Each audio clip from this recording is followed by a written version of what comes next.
Hey guys, Andru here, editor-in-chief of GearLive.com, and tomorrow Apple is announcing the new iPhone 7 and iPhone 7 Plus, the newest flagship iPhones for the end of 2016 through the end of 2017. But rather than waiting until tomorrow to get all that news, why don't you time travel with me and let's talk about everything that's going to change in the new iPhone 7. So let's go through these one by one, starting with physical appearance. The big change on the physical appearance front is that the iPhone 7 and 7 Plus will be getting not one, but two new colors. And at the same time, they're actually dropping one as well. So space gray is going away. It was introduced with the iPhone 5S and it was there for the iPhone 6 and the iPhone 6S as well. So it's lasted for 3 generations and now it's gone. Replacing the space gray will be a new dark black color, similar to the black slate found on the iPhone 5. So in other words, it'll be a metallic matte black finish on the back of the iPhone. But that's not all. There's actually another new color that Apple's going to be announcing, and that's piano black. Now, what's the difference between dark black and piano black? Well, piano black is a glossy black color, and the rumors are that it's pretty similar to the space black found on the stainless steel Apple Watch. Now, regarding the dark black, Apple actually tried that with the iPhone 5's slate black back in the day, but they had to stop due to chipping. So it sounds like it took 4 years and that issue is finally solved. Now, the space black iPhone is probably the one that I'm going to be drawn to the most, and it's probably the one I'm going to pick up. If you agree, drop a like on this video. Apple will also continue offering the silver gold and rose gold hues as well, but those will still look a little different from the 6S thanks to the removal of the horizontal antenna bands that went across the top and bottom of the rear of the device. Now Apple's just putting the antenna bands around the curve on the top and bottom, giving it a little bit of a cleaner look. Now, one area that'll look the same but will actually be different is the home button. And I don't even know if it'll be called the home button anymore because it won't actually be a button, but instead it'll be a 3D touch sensitive panel with haptic feedback to simulate the feel of a button press. And it'll be interesting to see what else Apple might be able to do with this new home button. Now, moving on from the physical appearance is another obvious change, although I guess it is part of the physical appearance of the phone. The biggest change on the iPhone 7 will most likely be the camera. The invitation to the Apple event hints at this with the great shallow depth of field and bokeh effect around the top of the Apple logo in the background. What you can expect is a 12 megapixel sensor, an f1.9 aperture, 1.4 micrometer pixel size, optical image stabilization on both models now, not just the Plus, and a new dual camera setup on the iPhone 7 Plus, which opens a bunch of possibilities, including optical zoom and capturing much crisper images. This is actually the one feature I'm most excited about more than anything. Now, yesterday on Twitter, follow me there if you're not already, I guessed that the iPhone would also do 4K video recording at 60 frames per second. It's something I'd love to see, and it's something I think the new sensor might be able to do. Of course, I'm not 100% certain of that, but I do think it's a possibility.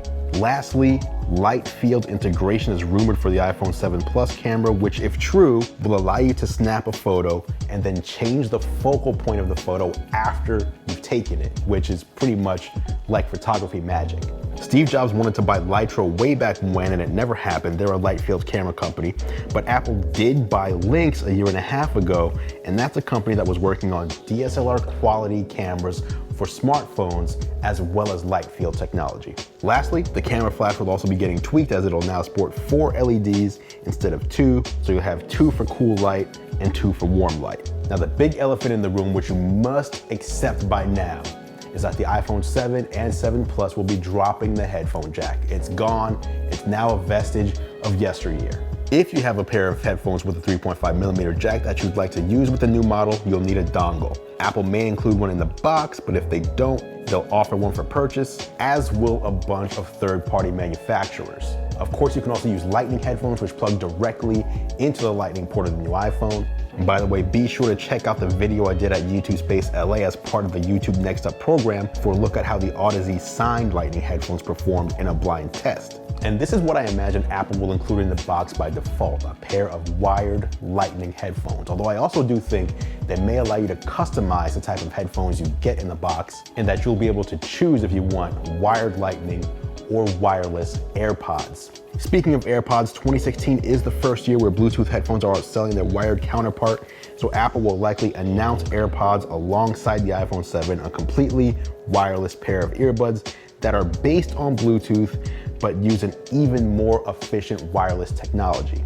Also expect a bunch of new Beats by Dre headphones to be announced as well. And of course, there are plenty of third-party options there as well, including the phenomenal Bose QC35s, which I'll leave a link to in the description below. Apple will also likely be making the earpiece into a full-blown speaker, providing a stereo sound experience for the first time on an iPhone, with audio coming from both the top and bottom of the device, which is fairly reminiscent of what HTC's done with the HTC 10.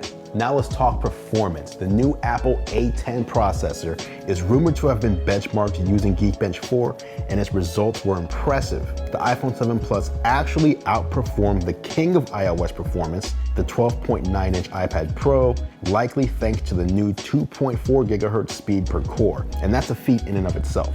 Now, the current iPhone 6s rocks a 1.85 gigahertz clock speed, so we'll be seeing a massive 29.7% performance increase in the jump to the iPhone 7. This is the largest raw megahertz increase from one iPhone to the next in the history of the lineup, with a 550 megahertz change.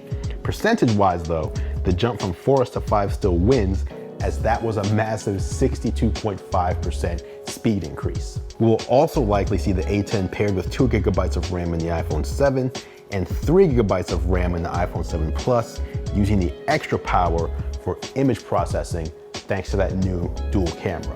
Another big change this year is storage, and this is another one I'm super excited about because I always buy the iPhone that offers the most storage. So a few years ago, that was a 64 gigabyte model. Last year, 128 gigs. But this year, Apple's doubling the storage across the board.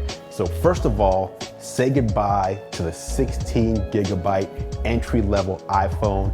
16 gigabytes is ridiculous. It should have went away a long time ago, and it's finally being put to rest. So your starting storage, instead of 16 gigabytes, will now be 32 gigabytes, double the storage for the same price. The next tier was 64 gigabytes, and now will be a massive 128 gigabytes, which used to be the top of the line.